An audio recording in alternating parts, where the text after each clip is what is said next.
नमस्कार साथियों, स्वागत है आप सभी के एक बार फिर मेरे YouTube channel team social talk पर।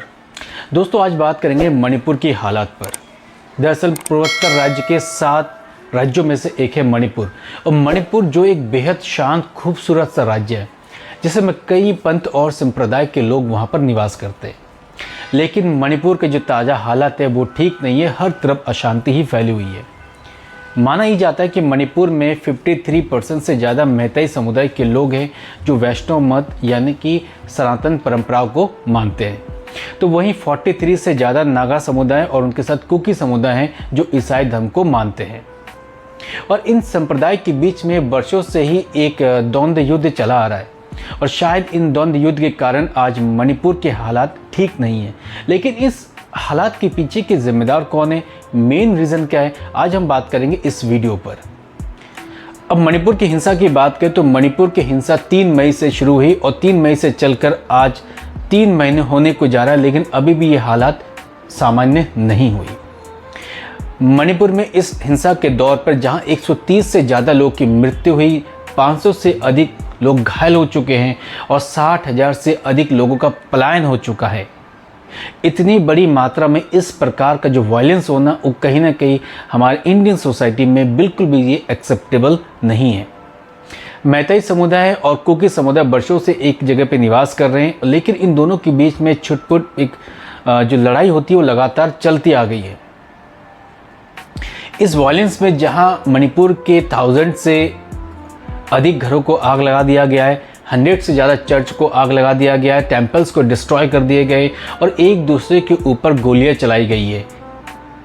इन वायलेंस से वहाँ पर फिलहाल जो उनकी लाइफ है वो कम्प्लीटली सर्वाइव करनी जैसी हालत में नहीं है।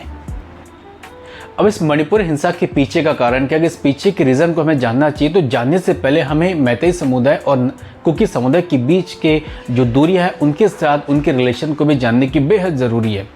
मैतेई समुदाय बेसिकली ये इम्फाल घाटी के आसपास रहते हैं और पूरे मणिपुर के 10% जो एरिया उसे ऑक्युपाइड करते हैं। फिलहाल मैतेई समुदाय के 60 विधानसभाओं में से 40 सीटें मैतेई समुदाय के हैं, और वर्तमान में जो सीएम है वीरेंद्र सिंह वो भी मैतेई समुदाय से ही बिलोंग करते हैं। तो वहीं अगर हम कुकी समुदाय की बात करें तो कुकी समुदाय पूरे मणिपुर के 90% से ज़्यादा एरिया को ऑक्युपाइड करते हैं और बेसिकली ये पहाड़ी इलाकों में सर्वाइव करते हैं। मैतेई समुदाय और कुकी समुदाय दोनों एक दूसरे के बीच जो है लगातार द्वंद्व युद्ध करे जा रहे हैं, लेकिन वर्षों से एक मांग ये रही है कि मैतेई समुदाय को भी कुकी समुदाय के आधार पर एसटी का दर्जा दिया जाए। एसटी का दर्जा देने पर शायद मैतेई समुदाय भी अपने लिए कुछ बराबरी का हक मांग सके।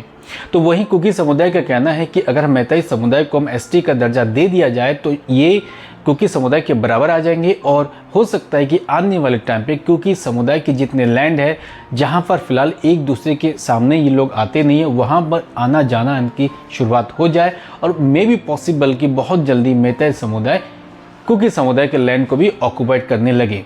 इन तर्कों के पीछे जहाँ दोनों के बीच में कॉन्फ्लिक्ट स्टार्ट हो गया, तो मेन रीज़न यही माना जाता है कि मैतेई समुदाय को अगर एसटी का दर्जा दे दिया जाए तो शायद वो कुकी समुदाय के बराबर खड़े हो जाए। तो इन बातों से एक जो स्प्रेड हुआ, इन बातों के स्प्रेड से जो है धीरे धीरे हालात बेकाबू होते गए, और हालात के बेकाबू होने के बाद नतीजा दोस्तों आज सबके सामने है। स्टार्टिंग में जब वीरेंद्र सिंह ने शपथ ली थी उसके बाद जो है मैतेई समुदाय के लिए काम करने लगे, कुकी समुदाय के लिए भी काम करने लगे। लेकिन बेसिकली मणिपुर में कुकी समुदाय के जो लोग हैं वो अफीम की खेती से संबंधित होते हैं, कुछ नस्ली दवाइयों से भी संबंधित होते हैं, कुछ वन विभाग में लोग रहते हैं, पहाड़ियों के इलाकों में रहते हैं। तो धीरे धीरे सीएम के ऑर्डर से वहाँ पर जो कुकी समुदाय के लोग हैं जो पहाड़ी इलाकों में निवास करते हैं उनको वहाँ से अपनी लैंड को वहाँ से छोड़ना पड़ा, और धीरे धीरे अफीम की जो खेती होती उनमें उनके कामकाज में गिरावट आती गई, यूं कहें एक हिसाब से बंदिशें बढ़ती गई। तो धीरे धीरे ये एक रीज़न रहा कि जहां मैतेई समुदाय और कुकी समुदाय दोनों ही समुदाय आमने सामने आ चुके हैं, तो दोनों समुदाय के बीच में कॉन्फ्लिक्ट को एक रीज़न ये भी माना जाता है कि कुकी समुदाय के अंदर इस प्रकार के हस्तक्षेप को शायद वहाँ के समुदाय उसे बर्दाश्त नहीं कर पाई, और फाइनली दोनों समुदाय एक दूसरे के साथ भिड़ चुके हैं। मणिपुर के हिंसा पर जहां सेंट्रल गवर्नमेंट ने 40,000 से भी अधिक सीआरपीएफ की टीम और सेना के जवानों को तैनात किए, तो वहीं मणिपुर के जितने भी पुलिस फोर्स है वो भी इस पर लगे हुए हैं कि किस तरीके से हालात को सामान्य किया जाए। लेकिन यहाँ पर भारत में विपक्षी पार्टियाँ जो केंद्र सरकार की टीम पर कंप्लीटली यहाँ पर अटैक करती हुई नजर आ रही है और वो ये मांग पे है कि संसद पे इस विषय पर चर्चा की जाए। लेकिन जहां सत्ता पक्ष का कहना है कि हम संसद में चर्चा करने के लिए तैयार है, तो वहीं विपक्षियों का कहना है कि संसद में सरकार चर्चा के लिए तैयार बिल्कुल भी नहीं है। लेकिन हालात जो भी हो, फिलहाल इस वक्त इंडिया में मणिपुर के हालात को लेकर मामला बिगड़ता हुआ जा रहा है, जहां इस हालात को देखते हुए, इस वॉयलेंस को देखते हुए बाकी जो राज्य हैं यानी कि 7 सिस्टर्स में से और भी जितने भी स्टेट हैं वहाँ पर भी हालात बेकाबू होने शुरू हो चुके हैं। फिलहाल जो भी हो, लेकिन इन चीज़ों पे हमें जल्द से जल्द काबू पाना पड़ेगा ताकि आने वाले समय में हम भारत को और भी चमकते हुए पटल पर देख सके। इसके लिए सभी को यूनाइट होने की ज़रूरत है और इस वॉयलेंस को जितनी जल्दी हम ख़त्म कर सके उतनी हम सभी के लिए बेटर होगा।